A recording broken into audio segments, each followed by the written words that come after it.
It only takes 3 seconds to ruin someone's day, but nobody tells you how those 3 seconds can end up wrecking your whole life.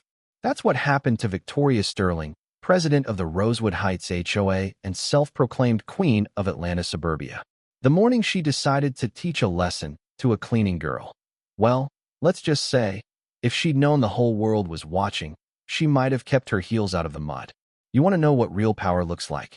It's not the shiny Lexus or the Louis Vuitton suit. It's the story that comes out when the wrong person gets pushed too far. See, that morning started just like any other.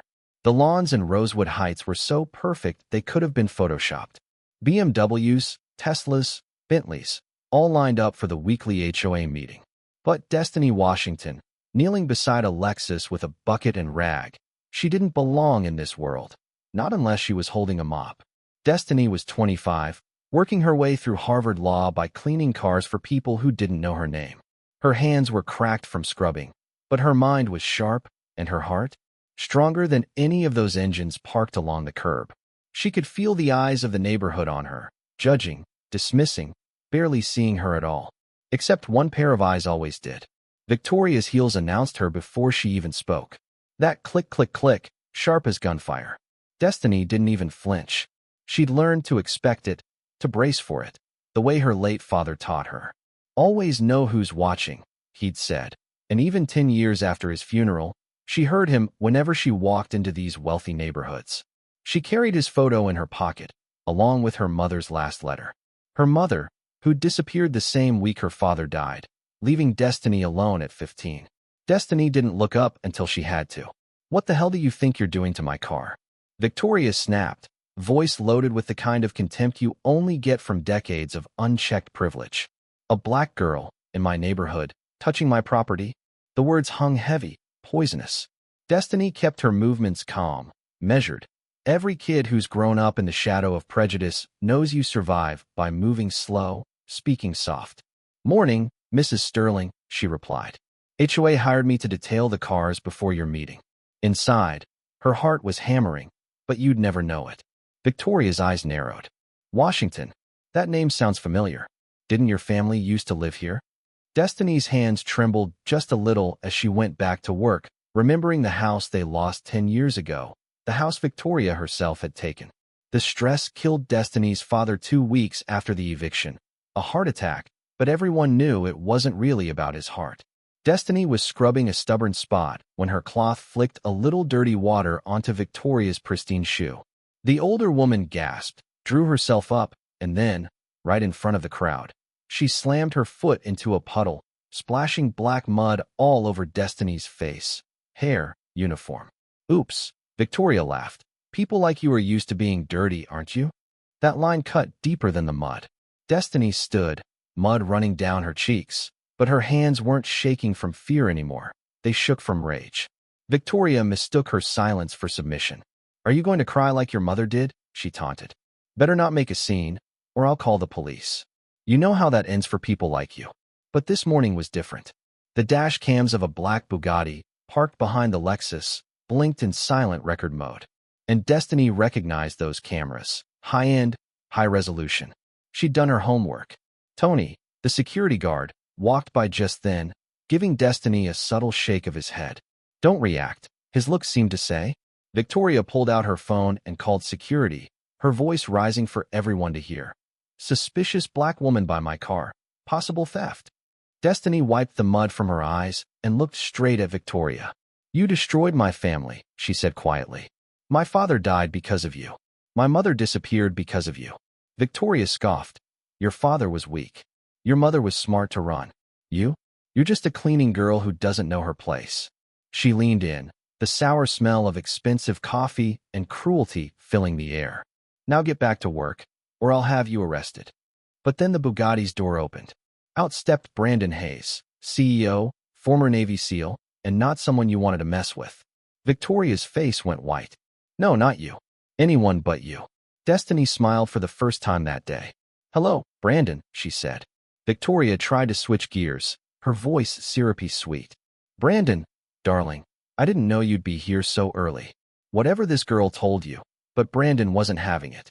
He took off his $10,000 jacket, wrapped it around Destiny's shoulders, and faced the gathering crowd. 8 months, he said. That's how long Destiny's worked with my company. She coordinated our Christmas charity, helped feed 500 homeless families. You want to know why I respect her? Because she treats everyone with dignity, whether they're rich or sleeping under bridges. The neighbors murmured. Destiny heard Mrs. Rodriguez say. Finally, someone standing up to that witch. Victoria sputtered. But she's just a cleaning girl. Brandon held up his phone. Let's see what my dashcam caught, shall we? He played the footage, 4 angles, 4K, audio crystal clear. It showed Victoria splashing the mud, hurling insults. People like you are used to being dirty, aren't you? The crowd gasped. Someone yelled, that's assault. Victoria tried to protest. You can't record me. Destiny replied. Georgia's a one-party consent state. It's legal as long as one person agrees, and I do. Then Tony stepped forward, holding a USB drive. I've kept this for 10 years, Mrs. Sterling. It's the backup from Marcus Washington's computer, emails to the FBI about Richard Sterling being poisoned. The crowd buzzed with shock. Victoria tried to fire Tony, but he stood firm. Marcus helped my family. He paid for my daughter's cancer treatment. I owe him everything. Agent Rivera, FBI, arrived with a squad. Victoria Sterling, you're under arrest for conspiracy, extortion, and suspected murder. Victoria called out for Morrison, the local cop on her payroll. He showed up with officers, tried to assert jurisdiction, even drew his weapon on the FBI. But Tony, real name, Agent Anthony Reeves, cuffed Morrison himself. 10 years undercover, Morrison. You're finished. The crowd exploded. Lock her up. Justice for the Washingtons. Victoria tried to run but tripped, face first into the very mud she'd flung at Destiny. Designer suit, ruined, hair, streaked with dirt. Destiny knelt down beside her. Now you know how dirt feels, she whispered. In the chaos, Jasmine Washington, Destiny's mother, stepped from the crowd. That's enough, Victoria. You've hurt my daughter enough. Destiny, overcome with shock, anger, and heartbreak, confronted her mother, who confessed to years of watching Destiny from afar, sending secret scholarships, too ashamed and scared to come home. But even as the truth unraveled, Victoria's venom wasn't spent. She sent a video from the back of an FBI van. Check your apartment. 45 minutes till it goes up in flames. Destiny and Brandon raced across town, hacking the city's traffic lights to get there in time. They found the apartment rigged, her cat's socks trapped inside, a fake bomb as a diversion. The real target was Destiny's old home, the place her father died. Rushing back, they found neighbors fighting off arsonists. Jasmine was inside, searching for a metal box with evidence her husband had hidden. She and Tony barely escaped as the house collapsed, clutching the box with proof of Victoria's crimes. The community, inspired by Destiny's courage, turned on Victoria, neighbors stepping forward, sharing stories of years of threats and extortion. Victoria escaped with help from her old network, but Destiny refused to live in fear. She called a press conference, laid out the evidence, videos, documents, confessions. She invited every victim to come forward. As Destiny finished, a text pinged her phone, a video of her father, Marcus Washington, alive, explaining he'd faked his death to protect them and promising to come home at last. Victoria tried one last ambush, trapping Destiny and her family at the hospital with mercenaries. But with Brandon and the FBI's help, Destiny turned the tables, drawing Victoria into a final confrontation. Marcus revealed he'd worn a wire for months, recording everything. Victoria's world crumbled as she was arrested for good. 3 months later, Victoria Sterling was sentenced to 225 years. Her fortune, seized and distributed to the people she'd harmed. Destiny graduated Harvard Law, became Atlanta's lead prosecutor for civil rights, rebuilt her childhood home into a community center. At the opening, Brandon proposed. She said yes. The neighbors cheered, and socks sunbathed on the windowsill.